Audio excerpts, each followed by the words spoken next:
Thank you, Mary. The mission of the Airport Authority starts with the words "to serve our community," and that's what really drives our approach to being a sustainable business. We seek to increase the community benefits and reduce any negative impacts from our operations. We know that aircraft noise is an important community issue, and we have a broad-based noise management committee to provide input into all aspects of that program. Committee members represent the citizens of Vancouver, Richmond, Delta, Surrey. We also have pilots, airlines, air traffic control, local and federal governments, and First Nation members on the committee. And I see at least one or two members of the Noise Management Committee here with us in the audience today, so I want to thank you, and also all the representatives for the work over the past year. Engine run-up noise is one area that the committee's been focusing on. And in 2011, the Airport Authority built Canada's first ground run-up enclosure. This $10 million investment is designed to reduce engine run-up noise heard by our community by up to half. Construction occurred throughout the year, with the official opening and the start of operations in January. Just a bit of background in terms of what an aircraft engine run-up is and why it's important to us and the community. So after aircraft maintenance, there's safety tests are mandatory, and this involves running or revving the engines, and sometimes at very, very high power. Since the aircraft are flying during the day, the maintenance is often occurring at night and are the engine run-ups. And so, as you can imagine, that can bother people who live near the airport. That's why the Airport Authority built the ground engine run-up enclosure. As you can see from the screen, it's a very large, three-sided, open roof facility. It's about as tall as a 5-story building and about the size of a football field. So the facility is used primarily by propeller aircraft being maintained in the south side of the airport for high-powered run-ups, especially at night. We've tested the facility and are pleased to say it's meeting our noise reduction goals. Our measurements show an over 20 decibel reduction in the community noise compared to when the run-ups were occurring at other locations, and this means it's twice as quiet for our nearby neighbors. Now, the benefits of the ground run-up enclosure extend beyond noise reduction, so our airline operators who maintain aircraft on the south side of the airport are saving time, fuel, and greenhouse gas emissions as they have a shorter taxi distance to the engine test area. And during the winter de-icing operations, the enclosure can be used for glycol recovery and containment. Now, we know there's other kinds of noise that people are concerned about, and so we have a comprehensive noise management program designed to address these other issues as well. Last month, we announced the winners of the YVR Fly Quiet Awards. The goal of these awards is to raise awareness of noise issues and encourage our airline partners to fly community-friendly. There's 3 categories based on aircraft size. The winner of the wide-body jet aircraft is Japan Airlines. United Airlines took the prize for the narrow-body jets, and congratulations go out to Horizons for winning in the propeller and rotary wing category. We're really, really proud of all the pilots who fly quiet at YVR. So while the Ground Run-Up Enclosure and Fly Quiet Awards are recent initiatives to help our neighbors, YVR has been part of this community since 1931.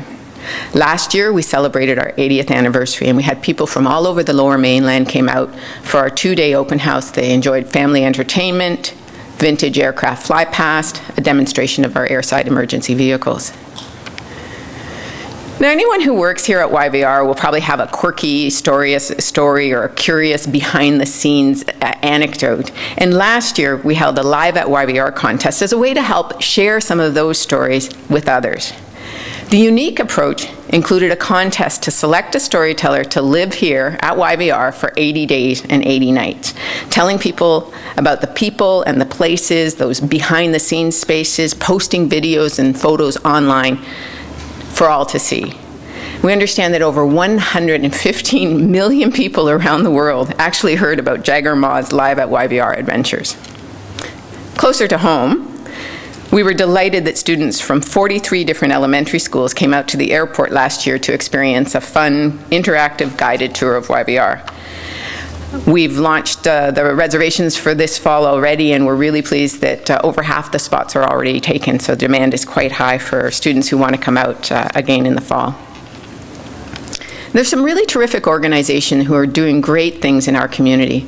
Some focus on accessibility, like the Richmond Center for Disability, or supporting young First Nation artists, like our YVR Art Foundation. Others are providing really great community events, like the Richmond Tall Ships Festival. And so we're really proud to be able to make financial contributions through our community investment program. In 2011, we donated $648,000 to 68 organizations. Our partnership with Quest Food Exchange is one example when the benefits are really broad. So there's food donated from YVR, which helped feed people in need. But at the same time, it reduced the amount of waste that we sent to the landfill, which is good for the environment. Environmental excellence is at the core of all that we do. We have a comprehensive environmental management program with clear priorities. These are to reduce our waste, reduce our energy consumption, reduce our emissions. And we do that by educating and raising awareness on environmental issues and continuously improving in all of our environmental program areas. Let me just touch briefly on a couple environmental results. Our terminal recycling rates reach 40%. That's the best ever. So that's through the public area recycling bins, which are very well used. And last year, we added paper towel recycling and really encouraged reusable mugs so that people who work and visit the airport can reduce their waste. Construction recycling was even better, with 90% of our construction debris being reused or recycled. That included 18 million kilograms, mostly from building demolition or the concrete slabs that you can see up here on the screen from our apron replacement projects. Reducing our emissions requires a multi-pronged approach.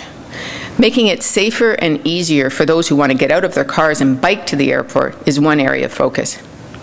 In 2011, we built several new bike paths, including one beside Burkeville, one to the south side of the airport on Inglis Drive, and another which connects from under the Arthur Lang Bridge over to the Canada Line Templeton Station. Other emission reduction efforts included improving our own vehicle fleet efficiency, a green commuter program, incentives to our taxi operators, and improving gate services so more airlines can shut down their aircraft engines fully when they're parked at the terminal. The Environmental Advisory Committee is a diverse group of individuals representing businesses who operate here at YVR, environmental group, citizens, local and federal government, and they've really been great to provide input on all our sustainability efforts. And again, there's a couple people here from the Environmental Advisory Committee, and I want to thank you for your efforts and input on our sustainability approach. Improving our environmental performance requires everyone's help. From the team upstairs here at the Fairmont Hotel, to the cleaning crews, construction workers, ground handlers, to all of you who work here, I extend my thanks. Working together, we can ensure that we continue to operate YVR in a way that supports our community and protects the environment.